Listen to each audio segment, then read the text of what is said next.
வணக்கம். இன்னைக்கு நம்மளுடைய காணொளியில் பேச இருக்கிறது திருப்பூர் தெற்கு தொகுதியுடைய இணை செயலாளர் திரு பிரேம்குமார் அவர்கள். வணக்கம். வணக்கம். இப்போ சமீப காலத்தில் நம்மளுடைய நாம் தமிழர் கட்சியோட தலைமை ஒருங்கிணைப்பாளர் அண்ணன் செந்தமிழன் சீமான் அவர்களை மாற்றுக் கட்சிகள் ரொம்ப இழிவுபடுத்தி அவங்களுடைய துண்டறிக்கைகளில் காட்சியாக்குறாங்க. இதை பற்றி உங்களோட கருத்து என்ன? எப்பவுமே ஆகச்சிறந்த கருத்துக்களை எடுத்து நம்ம அரசியலில் முன்னெடுத்து வச்சுக்கிட்டு இருக்கோம். இப்போ இந்த அரசியல் கருத்துக்களுக்கு சரியான பதில் அவங்களால கொடுக்க முடியலைங்கும் போது, இப்போ இத்தனை வருஷமாக அவங்க என்ன செஞ்சாங்கங்கிற ஒரு விஷயத்த சொல்லி கூட அவங்களால வாக்கு கேட்க முடியாமல், போன தேர்தலையாவது பரவாயில்ல வாக்குக்கு பலாயிரக்கணக்கில் அது இதுன்னு கொடுத்து எங்களுக்கு ஓட்டு போடுங்கன்னா சொன்னாங்க. இன்றைக்கி அதுக்கு கூட தைரியம் இல்லாமல் காசை கொடுத்து எங்களுக்கு போகலினாலும் பரவாயில்ல சீமானுக்கு போட்டுறாதீங்கன்னு சொல்கிறாங்கன்னா, நாம் எவ்வளோ தூரம் வளர்ந்துருக்கோம் அப்படிங்கிறது தான் இந்த சூழ்நிலை காட்டுது. ஏன்னா எப்போ எதிரிக்கு பயம் ஆகுதோ அப்போ இந்த மாதிரியான அவதூறுகள் பதட்டத்தில் தான் இந்த மாதிரிலாம் செய்வாங்க. என்ன பண்ணுறது, எதிர்கருத்தை எடுத்து வைக்க முடியாமல் என்னென்னலாம் அவதூறு பரப்பலாம், வேறு கருத்துக்கள் இன்னும் பொய்யா சித்தரிக்கலாம். இப்போ எத்தனை நாளாக சங்கின்னு சொல்லிக்கிட்டு இருக்காங்க. அப்போ இது எல்லாமே பார்த்திங்கன்னா ஒரு பயத்தின் வெளிப்பாடாக தான் பார்க்குற மாதிரி இருக்குது. இப்போ நம்ம ஆரம்ப காலகட்டத்தில் அண்ணன் செந்தமிழன் சீமான் அவர்கள் பெரியாரின் கருத்தை ரொம்ப முன் வச்சு எடுத்துட்டு போனாங்க.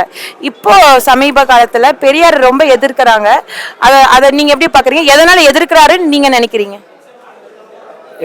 என்னை பொறுத்த வரைக்கும் என்ன அப்படின்னா, பெரியார் அப்படிங்கிற ஒருத்தர் எப்படின்னா, அவருடைய காலகட்டத்தில் அவருக்கு தோன்றதை அவர் பாட்டுக்கு தெருவா அவர் பாட்டுக்கு பேசிகிட்டு இருந்திருக்காரு, அவ்வளோதான். பின்னால் இந்த திமுக கலைஞராகட்டும் அண்ணாவாகட்டும் அவங்க இவங்களுக்கு வேறு லீடர், ஐடென்டிட்டிக்கல் லீடர் இல்லை. அப்போ அவங்களுக்கு யாரையாவது காமிச்சு தான் இங்கே அரசியல் பண்ண வேண்டியது இருக்குங்க எல்லாமே. அப்படிங்கும்போது அவங்கள தூக்கி பிடிச்சாங்க. ஆனால் கடைசி வரைக்கும் அவர் என்ன சொன்னார்னு சொல்லவே இல்லை. பெரியார் இதெல்லாம் சொல்லியிருக்காரு, பெரியார் இதெல்லாம் பின்பற்ற சொன்னார் அப்படின்லாம் அவர் சொன்னதை யாருமே பேசவே இல்லை. பெரியார் சொன்னதாக இவங்களா ஒன்று பெண்ணியம் பேசினார், சமூக விடுதலைக்கு அவர் தான் பாடுபட்டார், சமூக நீதிக்கு அவர் தான் உழைச்சாரு அப்படிங்கிற மாதிரி இவங்களா ஒரு ப்ரொபகேண்டா பண்ணி அதை ஒரு அரசியலாக்கி இன்னைக்கு எடுத்துகிட்டு வந்துட்டாங்க. அப்போ என்ன ஆகுதுன்னா, எல்லாரும் பெரியார் இப்படிலாம் சொல்லியிருக்காரு போல, பெரியார் இப்படிலாம் சொல்லியிருக்காரு போல. ஏன்னா நம்மளுக்கு அப்படி தானே கற்பிச்சிருக்கிறாங்க ஆரம்பத்திலிருந்தே. ஏன்னா நம்ம பள்ளிக்கூட பாட புத்தகத்திலிருந்து அப்படி தானே கற்பிச்சிருக்கிறாங்க. அப்படிங்கிறப்ப இப்படித்தான் நிறைய பெரியார் ஆர்வலர்கள் நிறைய அந்த பெரியார் இயக்கங்களில் திமுகவில் நிறைய பேர் அப்படி தான் வந்திருக்காங்க. ஆனால் பின்னால தான் தெரிய வருது, நிறைய ஆழ்ந்து படிக்கும்போது இது தெரிஞ்சவங்க யாருமே அதனால தான் பெரியாருடைய எழுத்துக்களை நாட்டுடைமை ஆக்கலை, இன்றைக்கும் உள்ளே வச்சுருக்காங்க. இப்போது அது நிறையா தகவல் வெளியில் வர படிக்கும்போது தான் அந்த ஒரு புரிதல் வருது நம்மளுக்கு. அப்போ அண்ணனுக்கு இது தெரியாமலாம் இல்லை. எப்போ 2009 இன அழிப்பு நடந்ததோ அப்போவே அண்ணனுக்கு தெரியும். ஏன்னா இந்த திராவிடம் நமக்கு துரோகினா இந்த திராவிடத்தினுடைய அடித்தளம் யார், அடித்தளம் எது அப்படின்னா பெரியாருங்கிற ஒரு பிம்பத்து மேலே தான் இது மொத்தத்தையும் கட்டியிருக்காங்க. உண்மையை சொல்ல போனால் பெரியாருடைய பிம்பம் இப்போ உடைக்கப்பட்டுன்னு இவங்க பயப்படுறாங்க. அப்போது அண்ணனுக்கு இதை இப்போ பேசணும் அப்படிங்கிறது என்னென்னா, உண்மையை சொல்ல போனால் அண்ணனுக்கு ஒரு போனஸ் மாதிரி தான். இப்போ 2026 தேர்தலில் பேசியிருக்கலாம், அதுக்குள்ளே ஒரு போனஸ். இந்த ஒரு போனஸ் என்னென்னா, எனக்கு அடுத்த மாதம் ஒரு திட்டம் வச்சுருப்பேன், 10,000 ரூபா சம்பளம் வருதுன்னு அந்த பொருள் வாங்கலான்னு. ஆனால் எனக்கு இந்த மாதமே ஒரு 10,000 ரூபா போனஸாக கிடச்சிட்டா அது வாங்கிடுவேன் இல்லையா? அந்த மாதிரி தான் அந்த இடைத்தேர்தல் அப்படிங்கிறது அண்ணனுக்கு கிடைச்ச போனஸ். இப்போ பேச வேண்டிய தேவை என்னென்னா, இத்தனை நாளாக கொஞ்சம் கொஞ்சமாக அவங்களுடைய இத்தனை நாள் ஊழல் செஞ்சது, அவங்களுடைய அநீதிகள், சமூக அநீதிகள், வளக்கொள்ளை, தமிழ் மொழிக்கு அவங்க பண்ண துரோகம், தமிழர்கள் பண்ண துரோகம், இதை ஒவ்வொன்றா சொல்லி தமிழ் மக்களை இந்த திராவிடம் எவ்வளவு தீதுங்கிறத மக்களுக்கு புரிய வச்சாச்சு. இப்போ அதனுடைய வேர் அதை சாச்சிட்டோம்னா மொத்தமும் முடிஞ்சதுங்கிறப்ப கடைசியாக இங்கே நின்றுருக்காரு. அவர் தெரியாமல் பேசக்கூடாது அப்படின்லாம் இல்லை, எங்கே படிப்படியாக தான் அடிச்சுட்டு வரணும் ஒவ்வொன்றா. இப்போ தான் மேலேருந்து வெட்டிக்கிட்டே இப்போ வேற பிடுங்க ஆரம்பிச்சிருக்கும். அப்படி தான் நான் பார்க்குறேன். இப்போ நிதர்சனம் அப்படின்ற ஒரு விஷயத்துல தமிழ்நாட்டை பொறுத்த வரைக்கும் கூட்டணி இல்லாம ஜெயிக்க முடியாது, நீங்க செய்யக்கூடிய அரசியல் பிராக்டிக்கலா அது ஒத்து வராது அப்படின்ற மாதிரி கருத்துக்கள் நிறைய பொதுமக்களும் சரி மற்ற அரசியல்வாதிகளும் சரி சொல்றாங்க. ஆனா 2016 இருந்து நீங்க தனிச்சுதான் போட்டிடுறீங்க, நாம் தமிழர் கட்சி தனிச்சுதான் போட்டிடுதுங்கும் போது அப்போ நீங்க அந்த வெற்றிக்கான விஷயமா எதை பாக்குறீங்க? இல்லை, தனிச்சு நிற்கிறது அப்படிங்கிறது பார்த்தீங்கன்னா நான் எப்படி பார்க்குறேன்னா, இங்கே வெல்ல முடியும் வெல்ல முடியாது அப்படிங்கிறத தாண்டி முதல்ல தாமஸ் ஆல்வா எடிசன் வந்து பல்பை கண்டுபிடிக்கிறேன்னு ஒரு முயற்சியை சொன்னப்ப எல்லாரும் என்ன சொல்லியிருப்பாங்க, இது உனக்கு தேவையில்லாத வேலை, இதெல்லாம் நடக்காது, முடியாது. இப்படித்தான் ஒவ்வொரு கண்டுபிடிப்புகளுமே. இன்னும் சொல்ல போனா உலகம் உருண்டையா இருக்குதுன்னு சொன்ன கெலிலியோவை கல்லால் அடிச்சே கொன்ன ஊருது. அப்படிங்கிறப்ப நாம் ஒரு புது கோட்பாடை, ஒரு புது தத்துவத்தை மக்களுக்கு நலன் மட்டுமே, மக்களுடைய நலனை மட்டுமே முன்னிலைப்படுத்தி ஒரு அரசியல் இயக்கம் தோன்றி அது மக்களுடைய ஆதரவை பெற்று அது வெல்ல முடியும் அப்படிங்கிற ஒரு நம்பிக்கை யாருக்கு வேணும்னா எங்களுக்கு வேணும். செந்தமிழன் சீமானுக்கு வேணும், எங்களுக்கு வேணும். கட்சியில் இருக்கக்கூடிய எங்களுக்கு உறவுகளுக்கு தான் அந்த நம்பிக்கை வேணுமே தவிர எங்களை வேடிக்கை பார்க்குறவங்களுக்கோ எங்களை விமர்சனம் பண்ணுறவங்களுக்கோ அந்த நம்பிக்கை வேணும் அப்படின்றத நாங்கள் ஒரு துளி அளவு எதிர்பார்க்கறதில்ல. ஏன்னா இத்தனை நாளாக சாதிச்சவங்க எல்லாருமே அவங்கள நம்பினாங்க, நாங்கள் எங்களை நம்புகிறோம், எங்கள் மக்களை நம்புகிறோம். அதனால தனிச்சே தான் நிற்போம். என்னன்னா பெண்ணியத்தை வந்து ரொம்ப போற்றக்கூடியவர்கள்னு சொல்லக்கூடிய திமுகவோட வேட்பாளர், ஈரோடு கிழக்கு வேட்பாளர் வந்து நாம் தமிழரோட வேட்பாளர் சீதாலட்சுமி கூட பைத்தியம்னு சொல்லியிருக்காரு. இதை பத்தி நீங்க என்ன நினைக்கிறீங்க? இந்த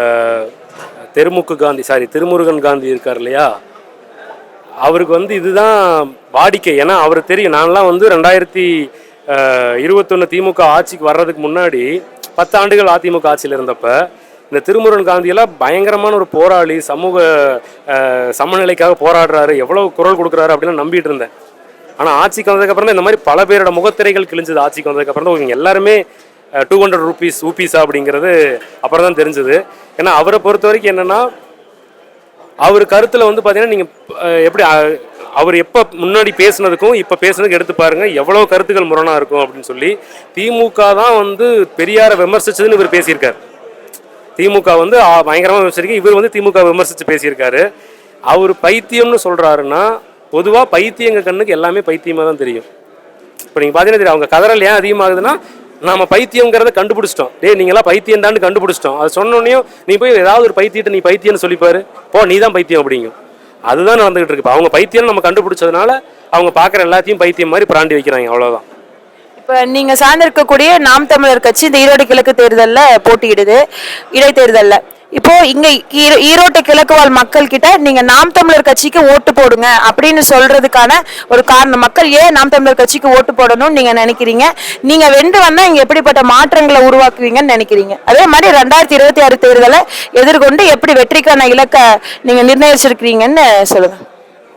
அதாவது இந்த இடைத்தேர்தலில் வென்று நாங்கள் என்ன மக்களுக்கு செய்யணும் அப்படிங்கிறத இனிமேல் நான் புதுசாக சொல்லி இந்த வலைதளத்தை பார்க்கக்கூடிய மக்களுக்கு தெரியணும் அப்படிங்கிறதுல எத்தனை கொள்கைகள், இத்தனை 15 ஆண்டுகளில், அதாவது மத போதை இல்லாமல், பெண்ணி அடிமைத்தனம் இல்லாமல், ஊழல் லஞ்சம் இல்லாமல், கொலை கொள்ளை பாலியல் துன்புறுத்தல் இந்த மாதிரி ஏதும் இல்லாமல், தூய குடிநீர், தூய உலகத்தரத்துக்கான மருத்துவம், இலவச கல்வி, இது எல்லாமே தரமாக கொடுக்கணும் அப்படிங்கிறதாகட்டும், எல்லாத்துக்கும் சம உரிமைங்கிறதாகட்டும், பெண்களுக்கான பாதுகாப்பாகட்டும், எத்தனை கொள்கையை முன் வச்சாச்சு. கனிம வளத்தை காப்பாற்றணும், இயற்கையை காப்பாற்றணும், விவசாயத்தை போற்றணும், தற்சார்பு பொருளாதாரத்தில் நிற்கணும், இப்படி சொல்லிக்கிட்டே போகலாம். உள்கட்டமைப்பு வந்து எப்படி நம்ம மேம்படுத்துவோம், கழிவு மேலாண்மை, திடக்கழிவு மேலாண்மை, ஈத்தேன் மீத்தேன் கேஸ் எப்படி வந்து நம்ம கழிவுலேருந்தே எடுத்துக்கலாம், இப்படி நீர் மேலாண்மை நம்ம எப்படி பண்ண போகிறோம், பல கோடி பனை திட்டம், 10 ஆண்டில் பசுமை திட்டம்னு சொல்லி எப்படி மரங்கள் நட்டு பசுமை போர்வையால் போர்த்தின பூமி மாதிரி நாங்கள் மாற்றிடுவோம் அப்படிங்கிறதாகட்டும், எத்தனை எடுத்து வைக்கிறது, எத்தனையும் சொல்கிறது, எல்லாமே சொல்லியாச்சு. எப்படி கல்வி கொடுப்போம் அப்படிங்கிறது எல்லாமே. அப்போ இத்தனை சொன்னதுக்கப்புறமும் இந்த மக்கள்கிட்ட போய் நாங்கள் இதெல்லாம் பண்ணுவோம் ஓட்டு போடுங்கன்னு சொல்கிறது எங்களுக்கு எப்படி தோணுதுன்னா, இத்தனை வருஷமாக அவங்க என்ன பண்ணிட்டாங்கன்னு நீங்கள் அவங்களுக்கு ஓட்டு போட போகிறீங்க? திமுகவோ அதிமுகவோ இல்லை திமுக தான் நிற்கிது, இப்போ என்ன பண்ணிட்டாங்கன்னு அவங்களுக்கு நீங்கள் ஓட்டு போட போகிறீங்க? அதுதான் என்னுடைய கேள்வி. ஏன்னா நீங்கள் எங்களுக்கு எதுக்கு ஓட்டு போடணுங்கிறதுக்கான காரணம் 15 வருஷமாக நாங்கள் நிறையா சொல்லியாச்சு. ஒரு கூட்டத்தில் வந்து ஒரு அசம்பாவிதம் நடந்தது கிடையாது, ஒரு தள்ளுமுள்ள நடந்தது கிடையாது, ஒரு பீடி சிகரெட்டோ சாராயமோ இந்த மாதிரி கிடையாது, பெண்களுக்கு பாதுகாப்பற்ற சூழல் கிடையாது, வாழ்க ஒழிக கோஷம் கிடையாது, பொன்னாடை போர்த்துறது கிடையாது, யாரையும் தனி மனித துதி பாடுறது கிடையாது. அப்போ இப்படிப்பட்ட ஒழுக்கமுள்ள ஒரு கட்சி தலைவனுக்கு அங்கே தொண்டர்கள், அதாவது மக்களுக்கு மேடை இல்லைன்னா, கூரை இல்லைன்னா, மேற்கூரை இல்லைன்னா, தலைவருக்கும் மேலே மேடைக்கும் மேற்கூரை இல்லாமல் தான் போடுறோம். அப்போ இத்தனை ஒழுக்கமான ஒரு கட்சி, இவ்வளவு கட்டுப்பாடோட ஒரு ஒழுக்கமான ஒரு கட்சியே இவ்வளவு ஒழுக்கமாக நடத்துறாங்க அப்படின்னா நாளைக்கு ஆட்சி எப்படி நடத்துவாங்க அப்படிங்கிறத நீங்கள் மக்கள், ஈரோடு கிழக்கு மக்கள் ஐயா, அவங்க தான் முடிவு பண்ணி வாக்கு செலுத்தணும்.